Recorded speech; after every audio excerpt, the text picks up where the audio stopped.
Hello everybody, and welcome to Tammy's Tales, where I read stories for you. Today's story is called Alexander and the Terrible, Horrible, No Good, Very Bad Day. And it's about a little boy named Alexander who has an awful, awful day. Let's get started.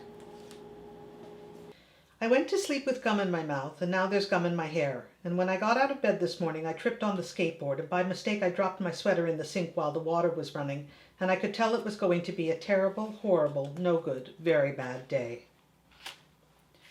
At breakfast, Anthony found a Corvette Stingray car kit in his breakfast cereal box, and Nick found a junior undercover agent code ring in his breakfast cereal box, but in my breakfast cereal box all I found was breakfast cereal.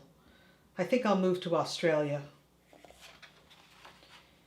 In the carpool, Mrs. Gibson let Becky have a seat by the window. Audrey and Elliot got seats by the window too. I said I was being scrunched. I said I was being smushed. I said, if I don't get a seat by the window, I am going to be car sick. No one even answered. I could tell it was going to be a terrible, horrible, no good, very bad day. At school, Mrs. Dickens liked Paul's picture of the sailboat better than my picture of the invisible castle. At singing time, she said I sang too loud. At counting time, she said I left out 16. Who needs 16? I could tell it was going to be a terrible, horrible, no good, very bad day. I could tell because Paul said I wasn't his best friend anymore. He said that Philip Parker was his best friend and that Albert Moyo was his next best friend and that I was only his third best friend. I hope you sit on a tack, I said to Paul. I hope the next time you get a double-decker strawberry ice cream cone, the ice cream cone part falls off the cone part and lands in Australia. There were 2 cupcakes in Philip Parker's lunch bag, and Albert got a Hershey bar with almonds, and Paul's mother gave him a piece of jelly roll that had little coconut sprinkles on the top. Guess whose mother forgot to put in dessert? It was a terrible, horrible, no good, very bad day. That's what it was, because after school my mom took us all to the dentist, and Dr. Fields found a cavity just in me. Come back next week and I'll fix it, said Dr. Fields. Next week, I said. I'm going to Australia.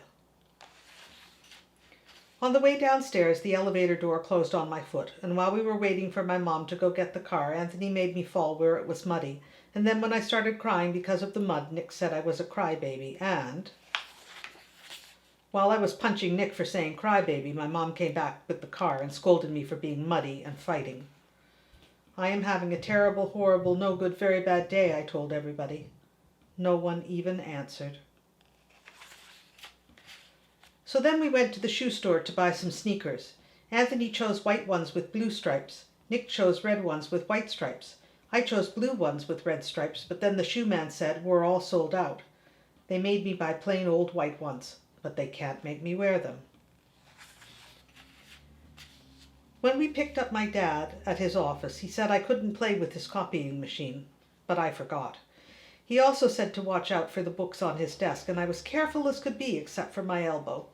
He also said don't fool around with his phone, but I think I called Australia. My dad said please don't pick him up anymore. It was a terrible, horrible, no good, very bad day. There were lima beans for dinner, and I hate limas. There was kissing on TV, and I hate kissing. My bath was too hot. I got soap in my eyes. My marble went down the drain, and I had to wear my railroad train pajamas. I hate my railroad train pajamas.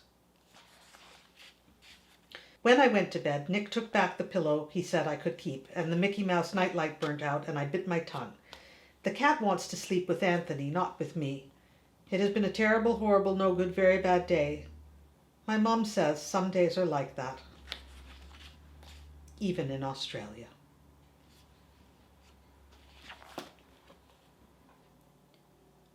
Thank you for listening to the story.